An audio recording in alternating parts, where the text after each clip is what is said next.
রামনবমী উপলক্ষে বিষ্ণুপুর বিধানসভা এলাকায় বর্ণাঢ্য শোভাযাত্রার আয়োজন করা হয়। ভাষা স্বামীনারায়ণ মন্দির থেকে শুরু হয় এই শোভাযাত্রা ১১৭ নম্বর জাতীয় সড়ক ধরে প্রায় ৮ কিলোমিটার পথ অতিক্রম করে জয়রামপুর মোড় পর্যন্ত পৌঁছয়।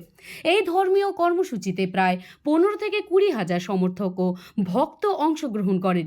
শোভাযাত্রায় নারী পুরুষ নির্বিশেষে বিপুল মানুষের উপস্থিতিতে গোটা এলাকা উৎসবের আবহে মুখর হয়ে ওঠে। ধর্মীয় স্লোগান, পতাকা ও ভক্তিমূলক পরিবেশনার মধ্য দিয়ে শোভাযাত্রা এগিয়ে যায়। শান্তিপূর্ণভাবে অনুষ্ঠান সম্পন্ন করতে প্রশাসনের পক্ষ থেকে নিরাপত্তার কড়া ব্যবস্থা গ্রহণ করা হয়। রামনবমীকে ঘিরে এই বিপুল জনসমাগম এলাকায় ধর্মীয় উৎসাহ ও উদ্দীপনার পরিচয় বহন করেছে। বিষ্ণুপুর থেকে গোপাল মণ্ডলের রিপোর্ট, বিশ্ব সমাচার। হাজার দশেক হয়েছে, আরো আসছে, রাস্তায় আছে, সকালে পুরো ছাড়িয়ে যাবে।